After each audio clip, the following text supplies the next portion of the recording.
जीवनबाट चाहिँ विश्वास हराएर गएको छ चर्च। सरी टु से तपाईको चर्च तपाईको विश्वास परमेश्वर विश्वको हुनुहुन्छ। धन परमेश्वर मतलब छैन। परमेश्वरको सबैभन्दा उत्तम धन चाहिँ तपाईँ नै हो। उहाँले आफ्नो पुत्र दिनुभयो, उहाँले आफ्नो रगत बहाउनुभयो, उहाँले आफ्नो ज्यान दिनुभयो, उहाँ सबै कुरो छोडेर पनि तपाईँलाई अनि मलाई माया गर्नुभयो। किनकि परमेश्वरको उत्तम धन चाहिँ तपाईँ हो। अनि त्यो धनबाट चाहिँ परमेश्वरको विश्वास योग्यता हेर्न चाहनुहुन्छ। आमेन आमेन। The land belongs to the Lord. Can we now? जाऊ द यो भूमि चाहिँ परमेश्वरको हो। तर यो भूमिलाई चाहिँ श्रापले देवदासले खाइरहेको छ। भन्ने कुरा चाहिँ के हो भने आज यो भूमिले चाहिँ आफ्नो विश्वास योग्यता बिर्सियो। अनि त्यसले गर्दा के हुन्छ त्यो देवदासले खाइरहेको छ है। विश्वासी भाइ तापनि यो आराधना गर्ने मान्छे आराधना गर्ने बाहिर हो यस्तो वचन गर्ने मान्छे रात्रिलाई देवदासले खाइरहेको छ।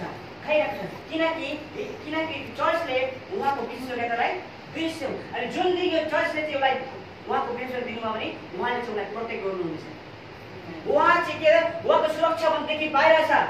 अनि चर्च अनि कलिसिया चाहिँ परमेश्वरको त्यो विश्वास योग्यतादेखि बाहिर छ। त्यसले गर्दा चाहिँ एउटा अविश्वासको आत्माले आएर खाइरहेको छ। संसारको आत्मा आएर चाहिँ खाइरहेको छ मानिसलाई।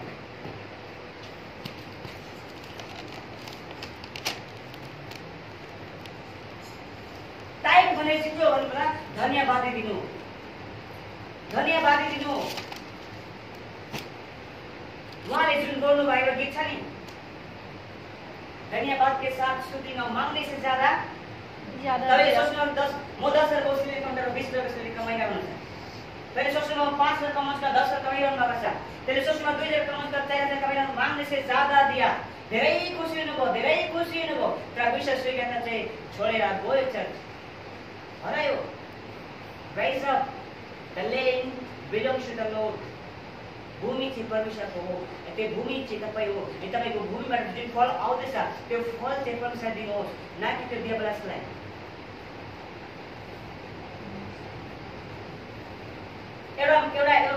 कुनै आमा या बुबाले जब पैसा निकाल्छ के गर्छ उसले कुनै मानिसले धेरै कम्ती मानिसले चाहिँ फिक्स डिपोजिट गर्छ। किन फिक्स डिपोजिट गर्छ? फिक्स डिपोजिट किन गरेको?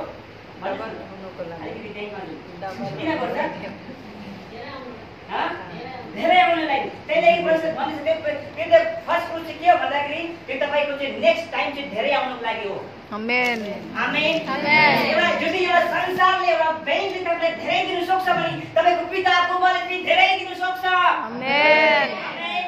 जुन एउटा संसारको मालिकले संसारको त्यो बैंकको म्यानेजर तपाईँ दिनु सक्छ कति महिना 5 साल बादमा 10 साल जुन तपाईँको त्यो राखेको भन्दा पनि बेसी दिनु सक्छ भने लेखेको छ हलै दबाई तपाईँको काँधमा हालिनेछ। आमेन आमेन आमेन। जब बैंकले दिन्छ नि बैंकले दिँदाखेरि चाहिँ के फर्काएर के हुन्छ पहिला चाहिँ त्यो एजेन्ट आउँछ फर्म गरेको दिनुस् न त्यसपछि छोरा आउँछ अलिक दिनुस् न त्यसपछि के हुन्छ नानी आउँछ दिनाले सक्छ ला मैले सोचेको त के भयो त त्यही कुरा प्रभु दिनुभयो भने सबै कुरा मिलेर आउँछ।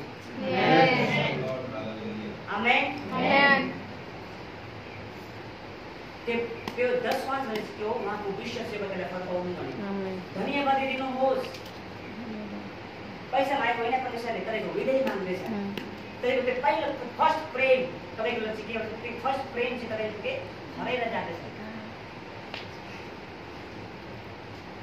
हालेलुया हालेलुया। के भनिन्छ अरे हलै दबाई दबाई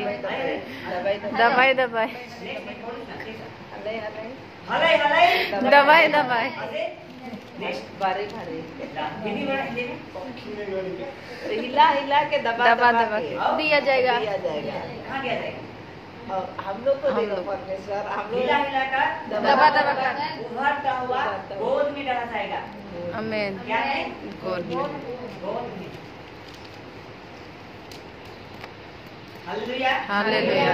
बैंक में यसको एक प्रकार का धेरै के भन्छ विशेष रूपमा मतलब हिलाएर दिदैन हुने ज्योति राख्न देखि दिन्छ हिलाएर दिन्छ तपाईले चाहिँ भन्दैछ हिलाइ दबाई धेरै भन्दैछ ल एक वर्षदेखि सुनिरहेको छु थाहा छ ल लाग्छ गाडी खाँदी खाँदी बेग्लै दिन्छ खाँदी दिँदैन ज्योति राख्नु त्यति पनि भन्छ अलिकति इन्ट्रेस्ट पाउँछ हालेलुया पढ्नु किन खाने भन्दा जस्तो खाँदी पक्कै भएपछि सुनेर सँगैदेखि र खोइ त लाँदा खाँदी हालेलुया